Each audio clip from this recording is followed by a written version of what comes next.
بسم الله الرحمن الرحيم إن الحمد لله نحمده ونستعينه ونستغفره ونعوذ بالله من شرور أنفسنا وسيئات أعمالنا من يهده الله فلا مضل له ومن يضلل فلا هادي له وأشهد أن لا إله إلا الله وحده لا شريك له وأشهد أن محمدا عبده ورسوله يا أيها الذين آمنوا اتقوا الله حق تقاته ولا تموتن إلا وأنتم مسلمون يا أيها الناس اتقوا ربكم الذي خلقكم من نفس واحدة وخلق منها زوجها وبث منهما رجالا كثيرا ونساء واتقوا الله الذي تساءلون به والأرحام إن الله كان عليكم رقيبا يا أيها الذين آمنوا اتقوا الله وقولوا قولا سديدا يصلح لكم أعمالكم ويغفر لكم ذنوبكم ومن يطع الله ورسوله فقد فاز فوزا عظيما أما بعد فإن أصدق الحديث كتاب الله تعالى وخير الهدي هدي محمد صلى الله عليه وسلم وشر الأمور محدثاتها وكل محدثة بدعة وكل بدعة ضلالة وكل ضلالة في النار أما بعد. Donc nous commençons aujourd'hui le livre du jugement, Kitab al-Qada, alors que nous avions terminé durant le cours dernier le livre des crimes, Kitab al-Jinayat. Le livre du jugement qui parle des règles du jugement en islam, qui est apte à juger, quelles sont les caractéristiques du juge et comment le juge doit-il appliquer les sentences et quels moyens sont reconnus islamiquement en termes de preuves, etc. etc. Kitab al-Qada. Al-Qada en arabe signifie le fait de maîtriser quelque chose ou bien de le terminer. Le fait de terminer une chose. Comme a dit Allah Azza wa Jal, فَقَضَاهُنَّ سَبْعَ سَمَاوَاتٍ فِي يَوْمَيْنِ فَقَضَاهُنَّ. Allah Azza wa Jal a terminé la création des 7 cieux au bout de 2 jours. Et ces 2 jours, comme cela est rapporté dans la sunna du prophète sallallahu alayhi wa sallam, étaient le jeudi et le vendredi. Et c'est le vendredi qu'Allah subhanahu wa ta'ala a créé Adam alayhi salam. Donc dans ce verset, Allah Azza wa Jalla dit faqadahun du verbe qada, c'est-à-dire qu'il a terminé leur création et qu'il les a créés de façon parfaite. Faqadahun sab'a samawatin fi yawmayn. Et quant à la définition du terme qada, c'est-à-dire le jugement en islam, huwa tabyinul hukm wal ilzamu bih. Tabyinul hukm ash-shar'i wal ilzamu bih. C'est-à-dire, le jugement en islam signifie le fait de montrer un jugement, c'est-à-dire sur un fait ou un cas précis qui a été exposé au juge. Al-Qada, le jugement, c'est le fait de donner un avis juridique sur ce cas qui était exposé et de l'imposer. Et c'est justement ce qui fait la différence entre un qadi et un mufti. C'est ce qui fait la différence entre un qadi, un juge, et un mufti, c'est-à-dire un savant à qui on a posé une question et qui répond. Car la différence entre les deux, c'est que la parole du juge et ce qu'il leur a prononcé devra obligatoirement être mis en application. Si des personnes se plaignent chez un juge musulman, par exemple sur le partage d'un héritage, le cas va être exposé au juge et lorsque le juge aura proclamé et donné sa réponse, il sera obligatoire pour ceux qui sont venus exposer ce fait d'appliquer ce que le juge a dit de faire. Et le juge aura le droit, si cela n'est pas appliqué, d'engager des poursuites auprès des autorités. Car le juge est une autorité. Le juge, c'est une personne qui est désignée par le gouverneur musulman. C'est le gouverneur musulman qui décide et qui instaure les juges, l'instance juridique. Et cette instance a un pouvoir que n'a pas le mufti. Quant au mufti, si tu vas poser la question sur cette même problématique dans l'héritage à un savant, il va te donner la réponse en t'apportant les preuves dans le Coran et dans la Sunna du prophète sallallahu alayhi wa sallam. Mais est-ce que cet avis, tu dois l'appliquer obligatoirement? Oui ou non?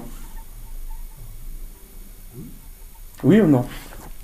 S'il y a la preuve, si le savant te dit la preuve c'est ceci, le frère doit avoir tant, la sœur doit avoir tant, etc., etc., et la preuve c'est le verset d'Allah et le hadith du prophète sallallahu alayhi wa sallam. Est-ce que tu dois l'appliquer ou pas? Oui. Quelle est donc la différence entre le juge et le mufti? C'est que le juge t'oblige à le faire et le mufti donne l'avis, c'est le conseil. Non, donc c'est à toi de suivre la vérité. Le suivre la vérité, c'est une chose qui est obligatoire pour tout musulman, même pour tout être humain, quel que soit le sujet, quel que soit le cas. Mais la différence entre le mufti et le juge, c'est que le juge peut faire pression sur toi, peut te l'ordonner officiellement au nom de l'État, au nom du gouverneur. Et si tu ne le fais pas, tu es susceptible d'avoir des représailles, soit des amendes, soit des peines d'emprisonnement, etc., etc. Donc c'est la différence entre les deux. Et c'est pour cela aussi que, pour montrer aussi la différence entre le qadi, le juge, et le mufti, c'est que le juge n'a pas le droit de prononcer un jugement en l'absence des intéressés. Par exemple, si un frère va se plaindre au juge en disant voilà ce que mon frère a fait, voilà ce qu'il a fait, voilà le partage, comment il s'est passé, mais je me plains car je n'ai pas eu ma part, etc. Le juge a-t-il le droit de dire bon, le jugement est ci et ça, tu diras à ton frère qu'il devra faire ci et ça? Non. Pourquoi? Car dans un jugement, les intéressés doivent être présents. Et le juge n'a pas le droit de prononcer un jugement sans la présence de tous les intéressés. Pourquoi? Car chacun a le droit d'exprimer son avis, chacun a le droit d'exposer les faits selon sa vision, et c'est au juge d'écouter les uns et d'écouter les autres et de trancher. Par contre, ce même frère a le droit de poser la question à un savant, même si son frère n'est pas présent. Et c'est aussi une des différences entre al-ifta et al-qada, entre le fait de répondre à une question et de juger, c'est que le jugement doit se faire toujours avec la présence des intéressés, et la fatwa, elle peut se faire que l'intéressé soit présent ou qu'il ne le soit pas. كما قال المؤلف مشروعيته, c'est-à-dire le fait que le jugement en islam est quelque chose de légiféré. القضاء مشروع بالكتاب والسنة وإجماع الأمة. قال تعالى وأن احكم بينهم بما أنزل الله. وقال يا داود إنا جعلناك خليفة في الأرض فاحكم بين الناس بالحق. وعن عمرو بن العاص أنه سمع رسول الله صلى الله عليه وسلم يقول إذا حكم الحاكم فاجتهد ثم أصاب فله أجران وإذا حكم فاجتهد ثم أخطأ فله أجر.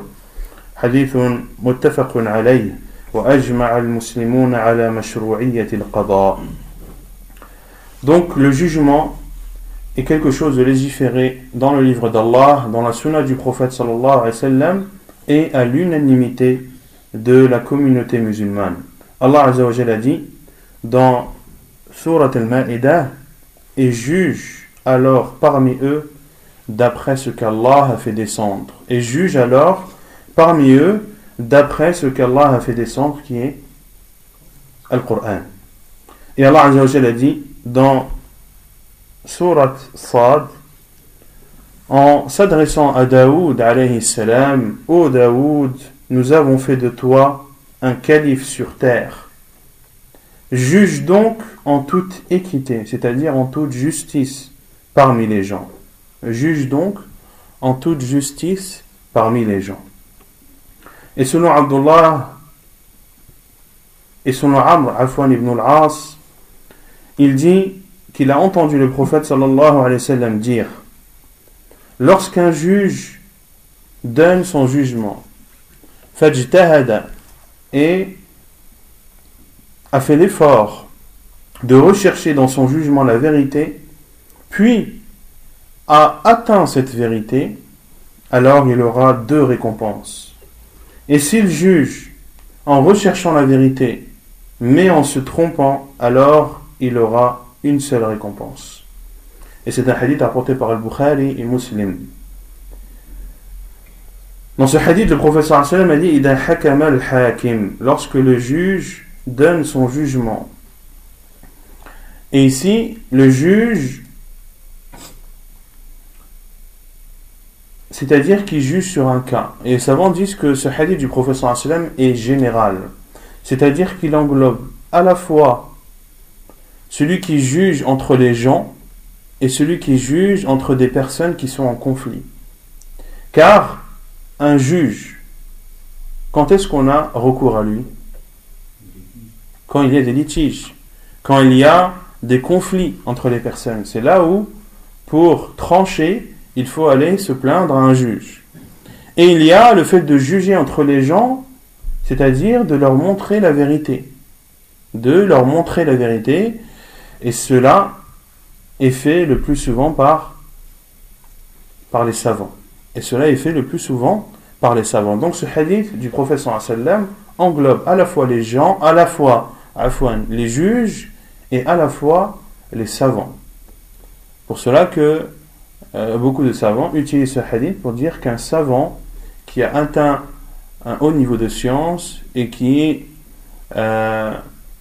une référence dans notre religion, lorsqu'il répond à une question, c'est-à-dire lorsqu'il donne une réponse sur une situation qui lui a été exposée, qui n'a pas de réponse directe dans le livre d'Allah, ni de réponse directe dans la sunna du prophète sallallahu alayhi wa sallam, ni de réponse directe d'après les paroles des compagnons et des tabi'in, mais que c'est un fait qui a eu lieu et qui n'a pas existé auparavant, et que ce savant, d'après la science qu'il a apprise et d'après la science qu'Allah Azza wa Jalla lui a accordée, a fait un effort de réflexion et a exposé ou a appliqué ce qu'il sait du Coran et de la sunna du prophète sallallahu alayhi wa sallam sur ce cas et a donné sa réponse.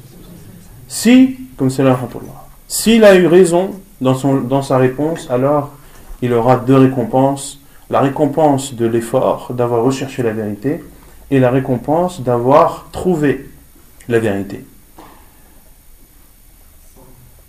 Quelqu'un peut dire, mais pourquoi est-ce qu'il est récompensé d'avoir trouvé la vérité alors que normalement c'est ce qui est demandé à un savant?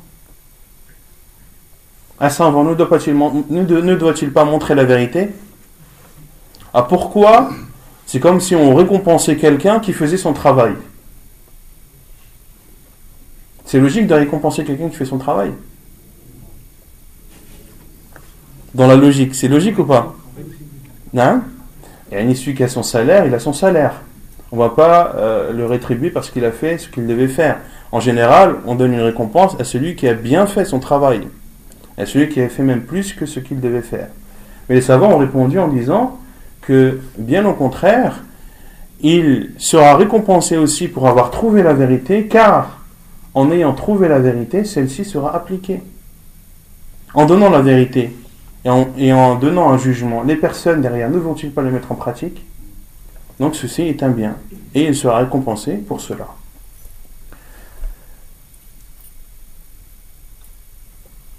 Et lorsqu'il donne un jugement, donc on a dit que cela concerne les savants et les juges. Donc le juge, lorsque un conflit lui est exposé, il écoute les 2 parties, d'accord? Il écoute les 2 parties, puis tranche. Et les juges diffèrent les uns des autres, il doit trancher, il peut trancher de suite, si c'est un sujet qu'il maîtrise parfaitement. Si c'est un sujet qu'il n'a pas l'habitude de traiter ou qui demande mûre réflexion, le juge a le droit de prendre un délai et de faire des recherches dans le livre d'Allah et dans la sunna du prophète sallallahu alayhi wa sallam et dans les paroles des savants pour donner sa réponse et pour donner son jugement. S'il fait une erreur, est-ce que cela est considéré comme un péché pour le juge et le savant? Non, ce n'est pas considéré un péché. Pourquoi?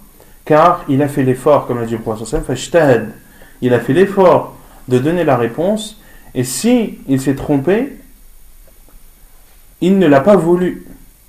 Pour lui, c'était la vérité. Et pour lui, c'était ce qu'il fallait répondre.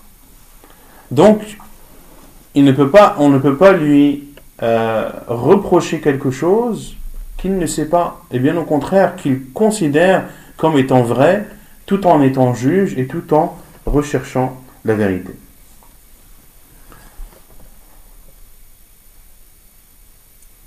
Donc de ce hadith, on en déduit que le juge et le savant doivent faire des recherches et doivent fournir tous les efforts nécessaires pour rechercher la vérité.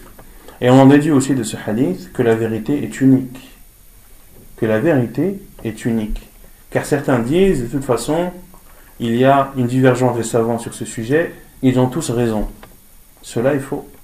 Ils n'ont pas tous raison. La vérité est unique.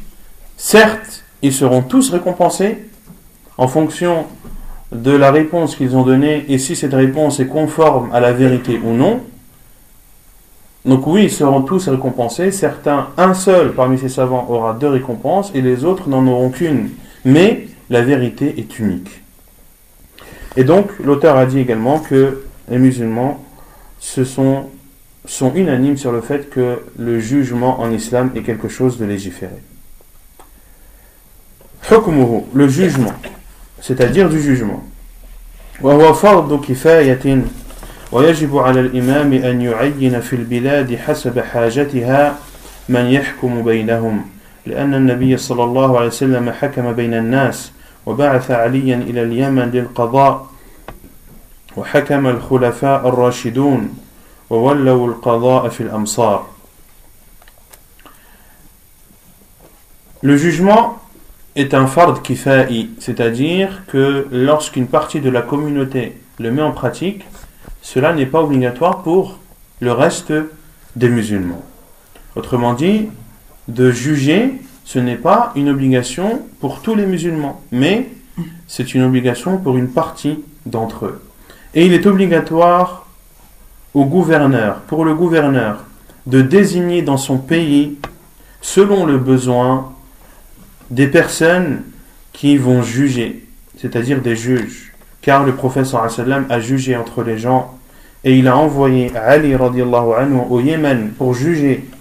Et ces califes bien guidés radiallahu anhum, eux aussi ont jugé et ils ont envoyé des juges dans les différents pays qu'ils avaient sous leur autorité. Fadluhu, les mérites du jugement. عن عبد الله بن مسعود قال قال رسول الله صلى الله عليه وسلم لا حسد إلا في 2 رجل آتاه الله مالا فسلطه على هلكته في الحق ورجل آتاه الله حكمة فهو يقضي بها ويعلمها متفق عليه. Les mérites du jugement. Selon Abdullah ibn Mas'ud, il dit, le prophète sallallahu alayhi wa sallam a dit, point de jalousie, sauf pour 2 personnes. Un homme à qui Allah azza wa jalla a accordé des biens, c'est-à-dire de l'argent, qu'il a utilisé, qu'il a dépensé dans la vérité. Et un homme à qui Allah a accordé la sagesse, il juge avec celle-ci et l'enseigne. Il juge avec celle-ci et l'enseigne. Dans ce hadith, le prophète sallallahu alayhi wa sallam dit point de jalousie. Et ici, al-hasad, comme vous le savez tous, ce qui est voulu dans ce hadith, c'est ce que les savants appellent al-ribta, c'est-à-dire de vouloir le bien de quelqu'un sans pour autant espérer que ce même bien lui soit ôté. Sans espérer que ce même bien lui soit ôté, et c'est ce qui est appelé en arabe al-ribta. Et celle-ci est autorisée dans tous les cas. La jalousie qui, elle, est interdite, c'est le fait de jalouser son frère, à savoir de vouloir ce qu'il a, tout en espérant que ce bien lui soit ôté. Tout en espérant que ce bien lui soit ôté, et ceci est interdit en islam. Et le prophète sallallahu alayhi wa sallam a dit point de ribta, sauf concernant deux personnes. On peut comprendre de ce hadith que la ribta, c'est-à-dire de vouloir le bien de ton frère sans pour autant espérer que ceci lui soit enlevé, on peut comprendre que cette ribta est autorisée uniquement dans deux cas. Or, il ne faut pas comprendre le hadith ainsi. Ici, le prophète sallallahu alayhi wa sallam a cité les deux cas qui méritent le plus d'être suivis par une ribta. Et cela ne veut pas dire que la ribta est restreinte à ces deux cas. Le premier de ces cas est un homme à qui Allah Azza wa Jalla a accordé de l'argent, accordé de la richesse, qu'il dépense dans la vérité et dans le bien. Qu'il dépense dans la vérité et dans le bien. Et la meilleure chose dans laquelle le musulman peut dépenser son argent, c'est quoi? Non? C'est dans sa famille. Comme l'a dit le prophète sallallahu alayhi wa sallam. Le meilleur des biens que tu peux dépenser, c'est le bien que tu dépenses pour ta famille. Et un homme à qui Allah Azza wa Jalla a accordé la sagesse. Et ici, la sagesse, les savants disent que c'est la science, al-ilm. Et dans une autre version d'Abdullah ibn Umar, il a été dit que c'est le Coran. Et il n'y a pas de contradiction entre ces deux versions, car la tête de la science, c'est Al-Qur'an. Car la tête de la science, c'est le livre d'Allah. Donc, un homme à qui Allah Azza wa Jalla a accordé la science, avec laquelle il juge. Donc cela concerne qui? Yaqdi, le qadi, le juge, wa yu'allimuha, et qu'il enseigne. Et cela concerne les savants. Khataru, le danger du jugement. Donc ce jugement a des mérites, mais en même temps c'est un danger. Selon Abu Hurayra, عن أبي هريرة عن النبي صلى الله عليه وسلم قال من جعل قاضيا بين الناس فقد ذبح بغير سكين. حديث صحيح رواه أبو داود والترمذي وابن ماجه. Selon Abu Hurayra radiallahu anhu,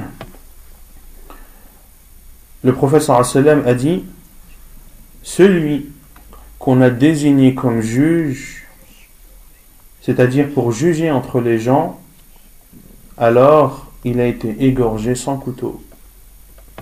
فَقَدْ ذُبِحَ بِغَيْرِ سِكِّينٍ. Il a été égorgé sans couteau. Et c'est un hadith authentique rapporté par Abu Daoud, At-Tirmidhi et Ibn Majah. Comment rassembler ces deux hadiths du prophète sallallahu alayhi wa sallam? Le premier qui nous parle des mérites de juger, et que si on veut espérer le bien de quelqu'un sans que ce bien ne lui soit enlevé, alors il faut l'espérer d'une personne à qui Allah Azza wa Jalla a accordé la science avec laquelle il juge. Donc, espérer être un juge. Et dans ce hadith, le second hadith, le prophète sallallahu alayhi wa sallam a dit celui qu'on a désigné, c'est-à-dire que le gouverneur a désigné comme étant juge, il a alors été égorgé sans couteau. Ça veut dire quoi être égorgé sans couteau? Qu'est-ce qu'on doit comprendre de cette parole du prophète sallallahu alayhi wa sallam? Est-ce qu'on peut égorger sans couteau ou pas? Oui ou non? Non, on ne peut pas égorger sans couteau. Non? Difficilement, très difficilement. On peut égorger avec un bout de bois? Oui, on peut égorger avec un bout de bois si on l'aiguise, etc., si on le taille. Mais, à la kulli hal, ce sera quelque chose d'extrêmement douloureux pour la personne qui subit ce genre de supplice. Et c'est ce que le prophète sallallahu alayhi wa sallam a voulu dire par là, à savoir que d'être un juge est quelque chose d'extrêmement douloureux. C'est quelque chose qui est très difficile et qui demande énormément d'efforts. Pourquoi? Car un juge doit écouter les deux parties. Et en écoutant les deux parties, l'une jure qu'elle dit la vérité et l'autre jure qu'elle dit la vérité. Le savant, le juge doit d'abord avoir la science du livre et de la sunna du prophète sallallahu alayhi wa sallam. Et il doit appliquer ce jugement. Il doit aussi savoir déceler des menteurs parmi les plaignants. Et c'est l'une des plus grandes difficultés d'être juge, c'est en fonction de ce que la personne dit, d'être sûr qu'elle ment. Et les juges, avec leur expérience, ont ce qu'on appelle al-farasa, la vivacité d'esprit. C'est-à-dire qu'en regardant une personne et en voyant comment elle parle, en regardant sa gestuelle, il sait que c'est un menteur. Il va l'écouter, il va le laisser terminer son plaidoyer, mais c'est uniquement pour laisser la parole à chacun. Mais il sait d'avance, ou pendant que cette personne parle, que c'est un menteur et que c'est l'autre qui a raison, et il jugera donc en conséquence. C'est quelque chose de très difficile, car il y a un autre hadith qui suit, à savoir que les gens, ou surtout les juges, sont peut-être les personnes les plus sollicitées en termes de pot de vin. C'est des personnes qui ont une pression énorme. Et ils doivent être justes dans leur jugement, que la personne soit pauvre ou qu'elle soit riche, que ce soit une personne proche de lui ou lointaine. Il ne doit pas faire de différence.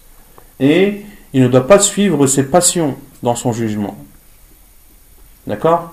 Donc c'est pour cela que c'est extrêmement difficile d'être un juge, et c'est pour cela que le prophète sallallahu alayhi wa sallam a dit que le juge, celui qu'on désigne comme juge, a été égorgé sans couteau. Donc on ne peut pas dire qu'il est déconseillé d'être un juge de façon formelle, de même qu'on ne peut pas dire qu'il est bien d'être juge. Mais en fonction des situations, il est bien d'être un juge, voire même des fois obligatoire, et dans d'autres cas, il est fortement déconseillé d'être un juge.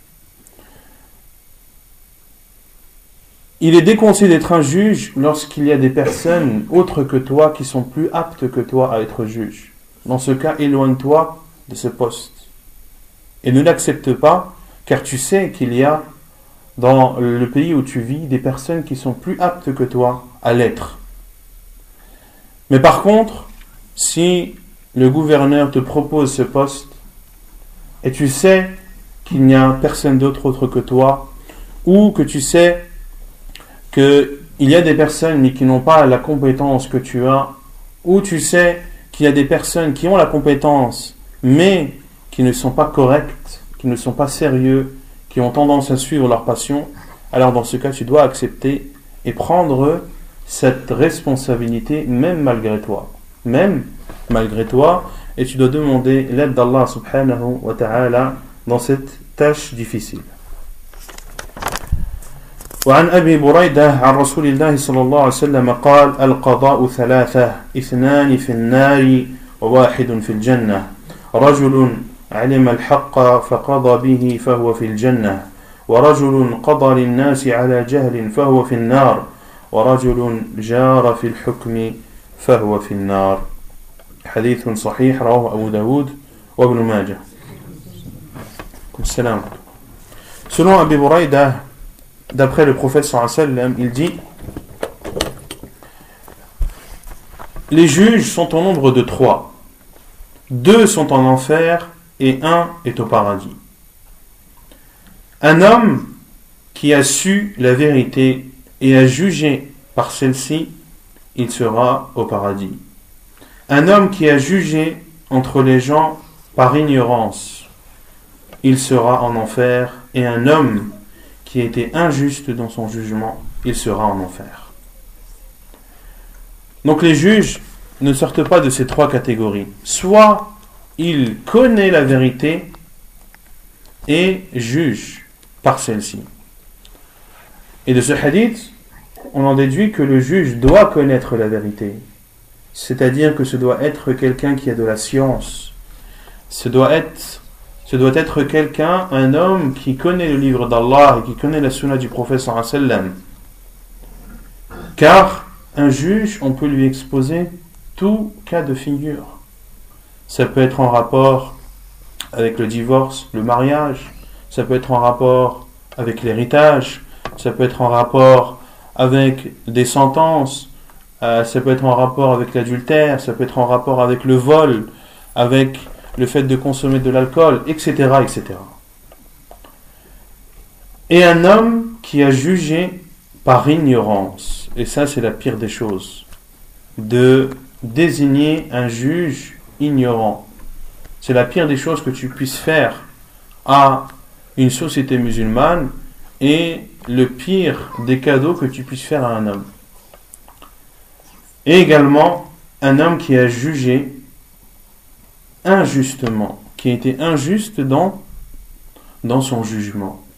C'est-à-dire que cet homme a de la science, il connaît la vérité, mais pour une raison X ou Y, et la plupart du temps à cause des pots de vin, il a été injuste dans son jugement. Et lui aussi sera en enfer, wal'iyadu billah. Al-nahyu an talab al-qada, l'interdiction de demander le poste de juge. عن عبد الرحمن بن سمرة قال للنبي صلى الله عليه وسلم يا عبد الرحمن لا تسأل الإمارة فإنك إن أعطيتها عن مسألة وكلت إليها وإن أعطيتها عن غير مسألة أعنت عليها. حديث رواه البخاري ومسلم. L'interdiction de demander le poste de juge. Selon Abdurrahman ibn Samurah, il dit: le prophète sallallahu alayhi wa sallam m'a dit: ô Abdurrahman, ne demande pas le pouvoir, car si on te le donne après que tu l'aies demandé, wukilta ilayha, c'est-à-dire que cela te sera, ou c'est comme si cela te sera imposé et Allah Azza wa Jal ne t'aidera pas dans cette tâche. Et si on te l'a donné sans que tu demandes, alors tu seras aidé dans celle-ci. C'est-à-dire qu'Allah Azza wa Jal t'aidera à mener cette tâche du mieux possible. Et ici dans ce hadith, le prophète sallallahu alayhi wa sallam a dit à Abdurrahman ibn Samurah: ne demande pas le pouvoir. Et ici, les savants disent que le pouvoir cité dans ce hadith concerne à la fois le grand pouvoir et le petit pouvoir. Le grand pouvoir qui est celui du gouverneur, et le petit pouvoir qui est en dessous de lui. Et parmi ces choses, il y a le fait d'être juge, car comme on l'a vu, le juge est une personne qui a un pouvoir. Il a le pouvoir d'imposer son jugement aux gens. Et le prophète sallallahu alayhi wa sallam a différencié celui qui la demande, celui qui demande le pouvoir, et celui à qui on donne le pouvoir sans qu'il ne l'ait demandé au préalable. Le premier qui aura demandé, Allah Azza wa Jalla ne l'aidera pas. C'est-à-dire que ce sera un fardeau pour lui.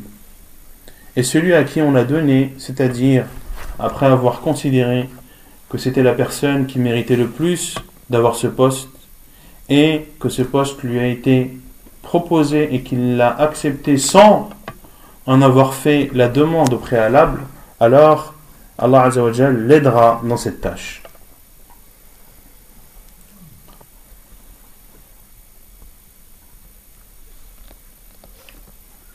Et on peut utiliser ce hadith justement pour dire qu'il est interdit en islam de demander le pouvoir.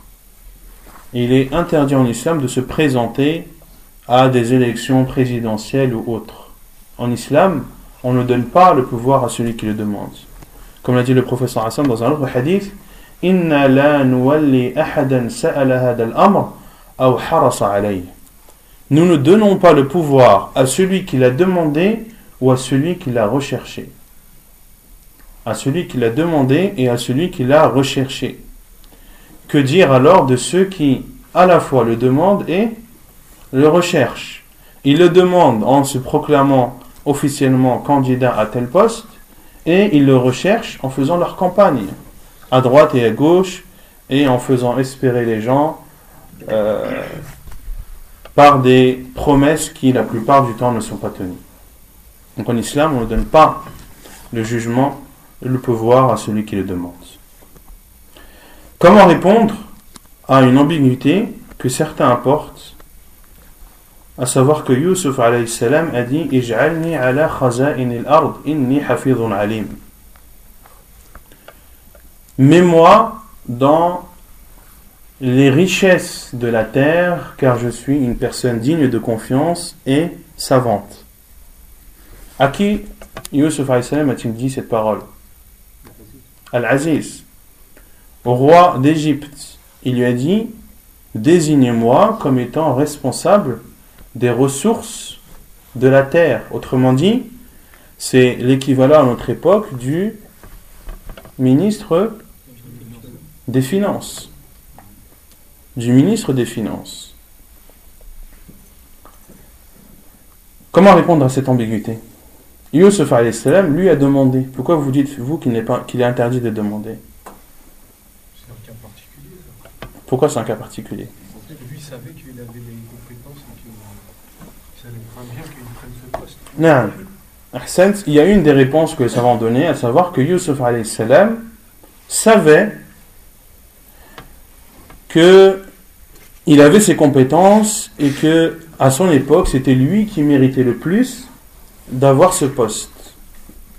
Et comment cela ne peut-il pas être vrai alors que c'est un envoyé d'Allah subhanahu wa ta'ala? Et lorsqu'une personne est un envoyé, un prophète dans son peuple, c'est la meilleure des personnes à son époque.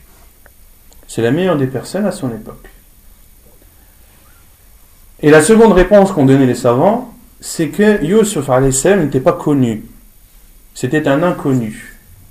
Et c'était un inconnu qui était un envoyé d'Allah subhanahu wa ta'ala.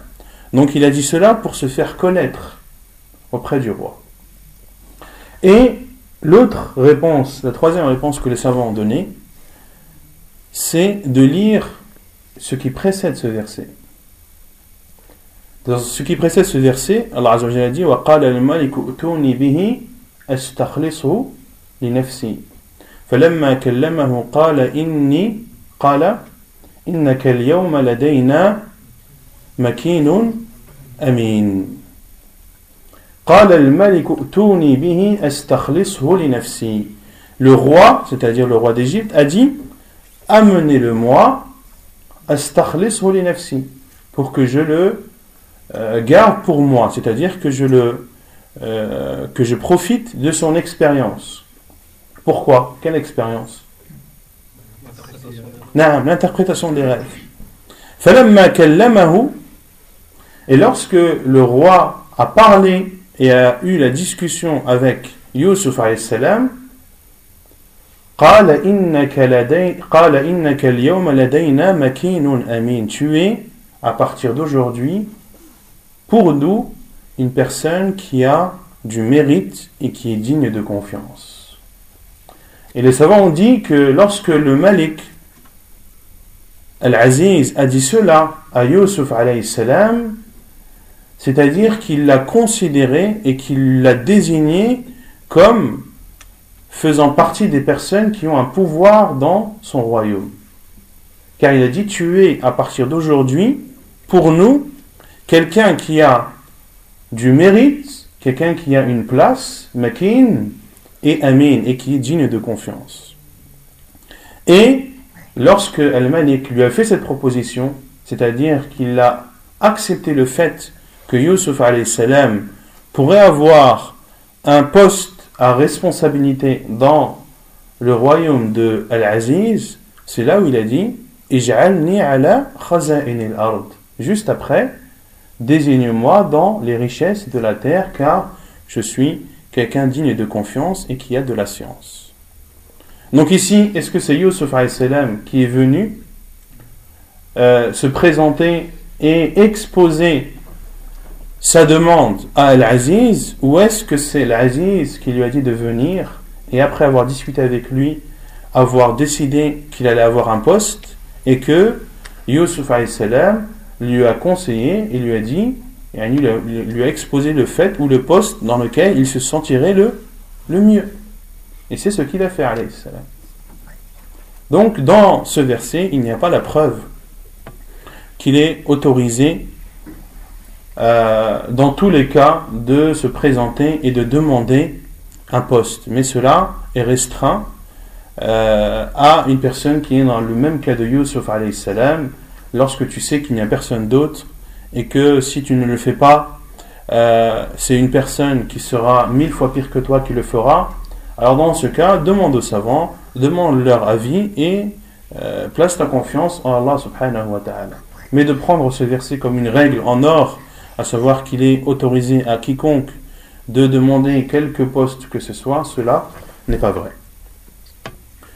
متى يستوجب الرجل القضاء. Quand est-ce qu'un homme a le droit d'être un juge? قال الحافظ رحمه الله في الفتح قال أبو علي الكرابيسي صاحب الشافعي في كتاب آداب القضاء: لا أعلم بين العلماء ممن سلف خلافا أن أحق الناس أن يقضي بين المسلمين من بان فضله وصدقه وعلمه وورعه قارئا لكتاب الله عالما بأكثر أحكامه عالما بسنن رسول الله صلى الله عليه وسلم حافظا لأكثرها وكذا أقوال الصحابة عالما بالوفاق والخلاف وأقوال فقهاء التابعين يعرف الصحيح من السقيم يتبع في النوازل الكتاب فإن لم يجد فالسنن فإن لم يجد عمل بما اتفق عليه الصحابة فإن اختلفوا فما وجده أشبه بالقرآن ثم بالسنة ثم بفتوى أكابر الصحابة عمل به ويكون كثير المذاكرة مع أهل العلم والمشاورة لهم مع فضل وورع ويكون حافظا للسانه وبطنه وفرجه فهما بكلام الخصوم ثم لا بد أن يكون عاقلا مائلا عن الهوى ثم قال: وهذا وإن كنا نعلم أنه ليس على وجه الأرض أحد يجمع هذه الصفات ولكن يجب أن يطلب من أهل كل زمان أكملهم وأفضلهم. Donc Al-Hafid ibn Hajar rahimahullah cite dans son livre Fath al-Bari une parole de Abu Ali al-Karabisi qui était un proche de l'imam Shafi'i radiyallahu rahimahullah dans son livre Adab al-Qada, donc un livre de al-Karabisi qu'il a intitulé les comportements ou les règles du jugement. Il a dit: je ne connais pas entre les savants de divergence, à savoir que la personne qui mérite le plus d'être le juge est une personne dont les mérites sont connus, ainsi que sa sincérité, sa véracité, sa science et son ascétisme. Une personne qui a étudié le livre d'Allah et qui connaît le plus grand nombre de ses jugements, qui est savant des sunnas du prophète sallallahu alayhi wa sallam et qui connaît par cœur la plupart d'entre elles, et également pour les paroles des compagnons, c'est-à-dire qu'il doit connaître la plupart des paroles des compagnons. Il doit être savant des choses sur lesquelles les savants sont d'accord et divergent. Il doit connaître le véridique du faible, c'est-à-dire de toutes ces paroles et de tous ces hadiths, il doit savoir ceux qui sont authentiques et ceux qui ne le sont pas. Dans des catastrophes, il doit suivre le livre d'Allah. Et s'il ne trouve pas, alors dans les sunan. Et s'il ne trouve pas, alors il met en pratique ce dont les compagnons se sont mis d'accord. Et s'ils ont divergé, c'est-à-dire les compagnons, alors il doit rechercher ce qui ressemble le plus au Coran, puis à la Sunna, puis il doit mettre en pratique les fatawa des plus grands des compagnons, et il doit, c'est-à-dire ce juge, faire partie des gens qui ont beaucoup d'échanges avec les savants, c'est-à-dire qu'il doit être en contact avec les savants et leur poser des questions, etc. Et de consulter les savants. Tout ceci en respectant ces savants et en faisant preuve de modestie. Il doit préserver sa langue, son ventre et son organe génital. Il doit préserver sa langue du mensonge, de la médisance, etc., etc.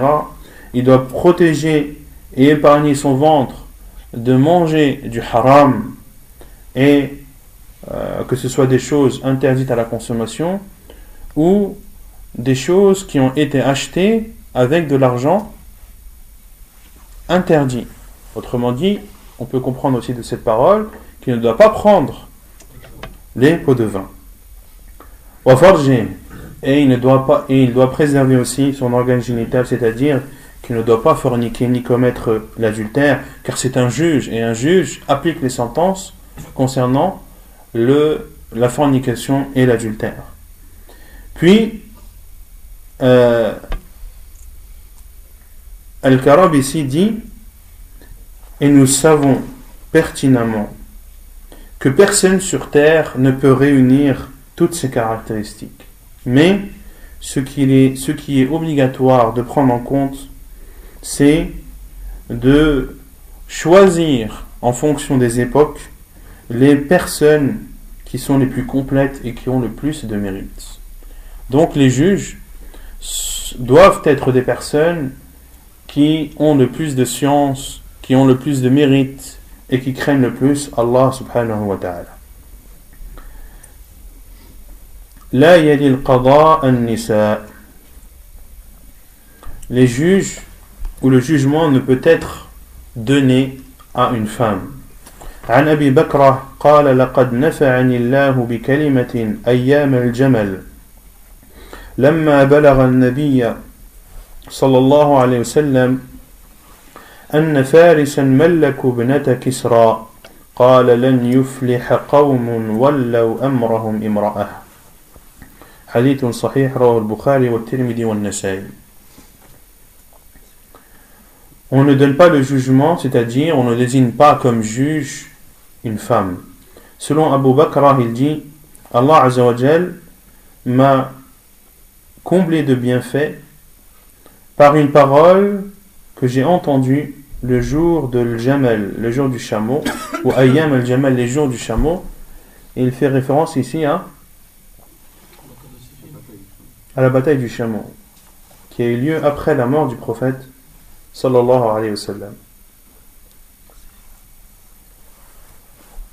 Lorsque il a été informé au prophète sallallahu alayhi wa sallam que Faris, c'est-à-dire les Perses, ont désigné comme reine la fille de Kisra.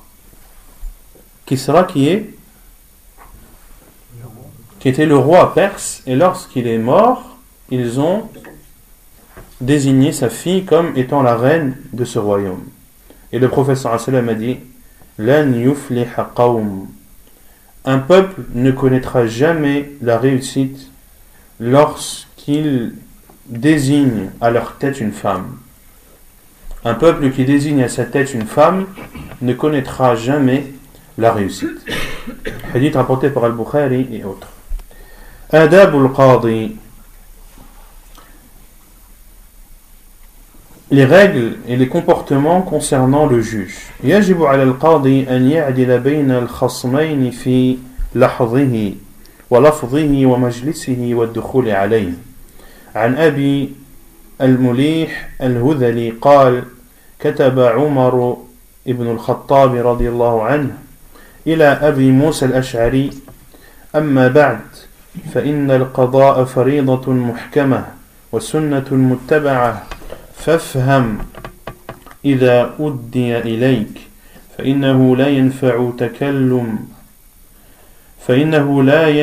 تكلم بحق لا نفاد له واس بين الناس في وجهك ومجلسك وعدلك ولا يطمع شريف في حيفك.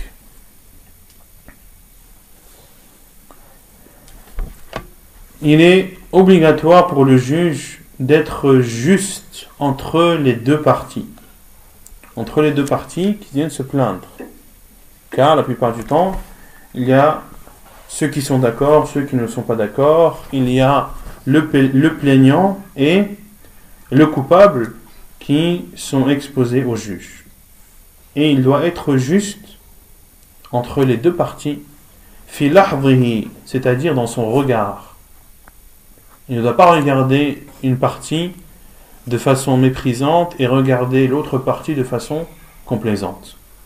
Wa lafdhihi, et pareil dans ses paroles, il doit parler aux deux parties de la même façon. Wa majlisihi, et également dans l'endroit où il s'assied. Wa dukhuli alayhi, et lorsqu'ils entrent dans son bureau, il doit avoir la même réaction et accueillir les deux parties de la même façon. An Abi al-Mulih al-Hudhali, il dit, Omar ibn al-Khattab radiyallahu anhu a écrit à Abu Musa al-Ash'ari en lui disant: le jugement est une obligation muhkama, recommandée, wa sunnatun muttaba'a, et c'est également une sunna qui est suivie. Fafham ida uddiya ilayk, comprends lorsqu'on t'apporte un cas, c'est-à-dire lorsque des personnes viennent se plaindre à toi, tu dois comprendre le sujet et comprendre les deux parties. فإنه لا ينفع تكلم بحق لا نفد له, et il n'y a pas de bénéfice à dire une parole vraie sans la mettre en pratique. Autrement dit, c'est un conseil qui lui dirige en lui disant: lorsque tu sais la vérité et lorsque tu l'as dit, tu dois la mettre en pratique. Wasi bayna an-nasi fi wajhik wa majlisik wa adlik, et répands la paix entre les gens dans ton visage, dans ton assise et dans ta justice. C'est-à-dire que les gens doivent sentir une certaine sérénité, une certaine paix, et ceci les deux parties, lorsqu'ils voient ton visage, lorsqu'ils s'assiedent avec toi et lorsque tu juges par la vérité. وَلَا يَطْمَعُ شَرِيفٌ فِي حَيْفِكَ, et qu'une personne de haut rang n'espère pas ton injustice. Et qu'une personne de haut rang n'espère pas ton injustice. Ça veut dire quoi? Ça veut dire que tu dois avoir une réputation d'une personne juste, quelles que soient les personnes concernées. Et les personnes de haut rang, les responsables, etc., ne doivent pas espérer de toi une injustice. C'est-à-dire, tu dois avoir cette réputation d'être juste, quelles que soient les personnes. Et les personnes de haut rang ne doivent pas dire de toi que, bon, je vais essayer de me plaindre à lui parce que j'ai entendu que quand on est bien placé, etc., il est un peu plus complaisant et au lieu de donner une peine stricte, il donne une peine plus souple. Non. Un juge doit appliquer la vérité et doit dire la vérité et l'ordonner pour qu'elle soit mise en pratique. وَيَحْرُمُ عَلَيْهِ أَخْذُ الرِّشْوَةِ وَالْهَدِيَّةِ. Puis l'auteur parle du chapitre de l'interdiction pour le juge de prendre des pots de vin et des cadeaux. عن عبد الله بن عمرو قال قال رسول الله صلى الله عليه وسلم لعنة الله على الراشي والمرتشي. La'natullahi ala ar-rashi wal murtashi. Hadith sahih rawahu ibn Majah. Selon Abdullah ibn Amr, il dit, le prophète sallallahu alayhi wa sallam a dit que la malédiction d'Allah soit sur celui qui donne le pot de vin et sur celui qui le prend. Hadith authentique apporté par Ibn Majah. Donc dans ce hadith, le prophète sallallahu alayhi wa sallam a dit que la malédiction d'Allah soit sur celui qui donne le pot de vin et celui qui le prend. C'est une invocation du prophète sallallahu alayhi wa sallam. C'est-à-dire qu'il demande à Allah de maudire celui qui donne le pot de vin et celui qui le prend. Et al-rishwa, en langue arabe, donc sans parler du sens religieux, en langue arabe, c'est le fait de donner quelque chose pour arriver à son but. Et c'est un mot aussi qui désigne le seau.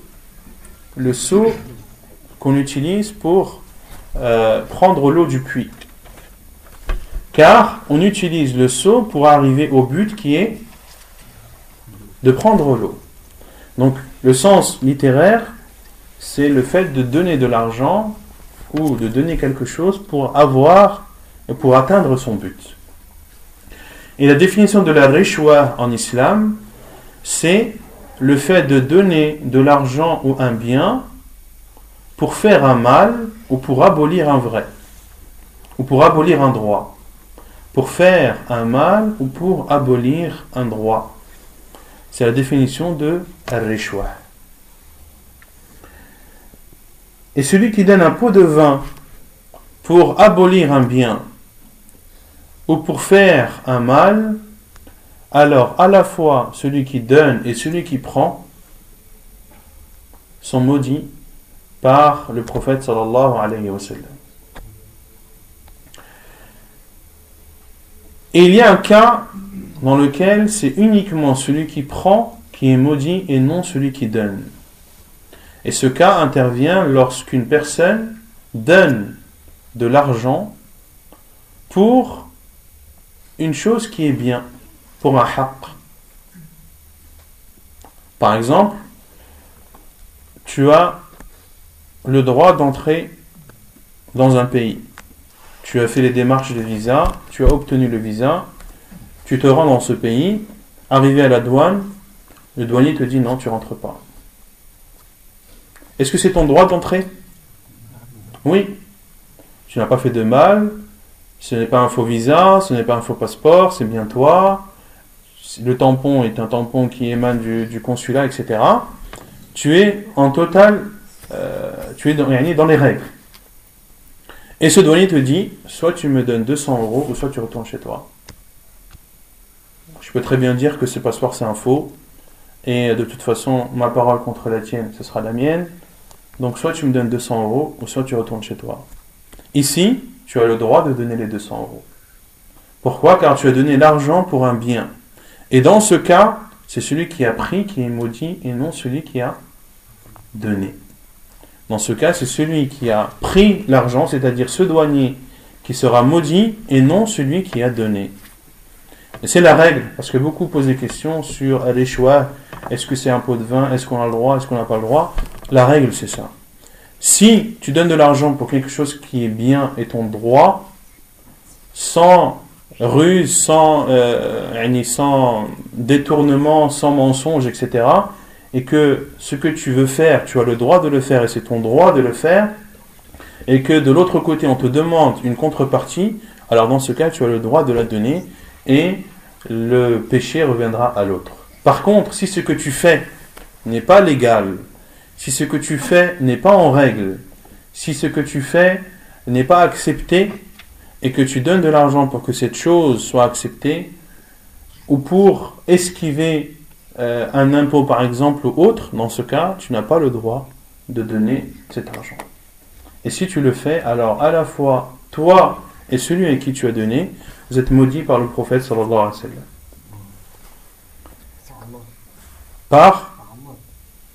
Par Allah et par le prophète sallallahu alayhi wa sallam, on peut dire les deux.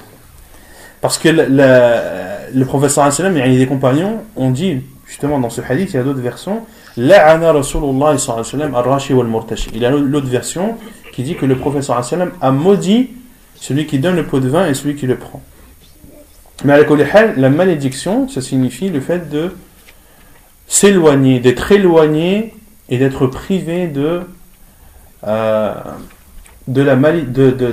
miséricorde d'Allah subhanahu wa ta'ala. C'est la définition de la malédiction. Donc on peut dire tu es maudit par le prophète sallallahu alayhi wa sallam ou tu as la malédiction d'Allah. Les deux sont possibles. Non. Est-ce que le piston c'est considéré dedans ou pas? Sachant que tu vas à un appartement, toi, tu connais super bien le maire, mais il y a 50 personnes qui attendent derrière toi, et tu fais passer ça rentre dedans ou pas? Ben, ça rentre dedans parce que là tu as aboli les droits des autres. Les autres ont déposé leur dossier, comme tout le monde. Sachant que tu ne donnes pas d'argent, juste le fait que tu te connaisses mieux que les autres. Allah alam, la dette. Allah alam.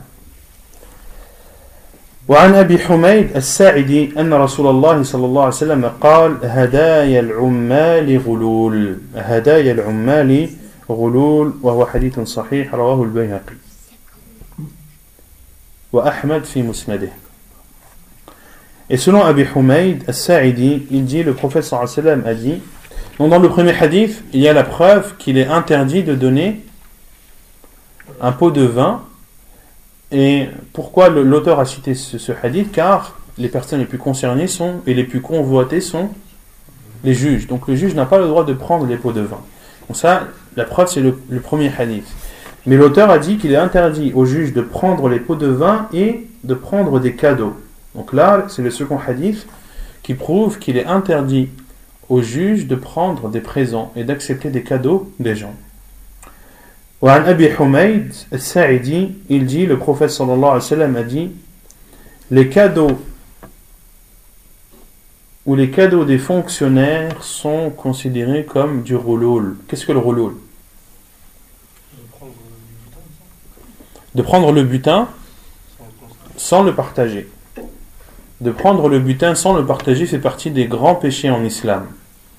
Lorsque les musulmans gagnent une guerre ou une bataille, ils doivent réunir les butins et le partager entre eux. Tu n'as pas le droit de prendre un butin et de le garder pour toi. Non. Il doit être soumis au partage. Non. Et dans le but, la personne qui commerce entre la France et son pays d'origine, par exemple, et ramène une marchandise dans son pays, et à la douane, on lui demande de payer...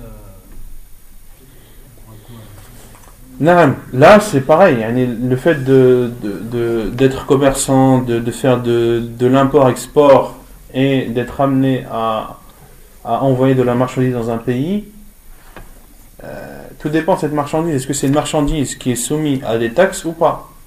Si c'est une marchandise qui est soumise à des taxes, tu dois payer les taxes. Si c'est une marchandise qui n'est pas soumise à des taxes et que le douanier, parce que il veut se faire de l'argent, te demande de l'argent, en mentant par exemple en disant non il y a des taxes et tout, alors que toi tu sais pertinemment que pour ce genre de marchandise il n'y en a pas et que tu as fait ta recherche au préalable, tu sais qu'il n'y a pas de taxes pour cette marchandise, donc tu as le droit de lui donner et c'est lui qui aura le péché. Par contre, si cette marchandise est soumise à des taxes, alors là tu dois payer la taxe. Car si tu donnes de l'argent à ce douanier, tu as alors aboli un droit qui est de payer la taxe, qui est le droit de l'État dans lequel tu entres, qui impose que pour telle et telle marchandise, il y a une taxe de douane. Allahu a'lam. Donc, le fait de donner un cadeau à un fonctionnaire, et un fonctionnaire, on avait déjà vu ce hadith, c'est une personne qui travaille pour l'État et qui a un salaire en retour. Qui a un salaire en retour, et ce hadith, on l'avait vu dans le cadre de la zakat, à savoir que les gens qui travaillent dans la zakat, wal-amilina alayha, n'ont pas le droit de percevoir des cadeaux, car un homme est venu au prophète sallallahu alayhi wa sallam et il travaillait pour la zakat, c'est-à-dire qu'il avait pour charge de récupérer la zakat de ceux qui devaient la donner, que ce soit la zakat de l'argent ou la zakat de l'agriculture, des récoltes, il est venu et a dit au prophète sallallahu alayhi wa sallam, voilà, cela est pour vous et cela m'a été donné en cadeau.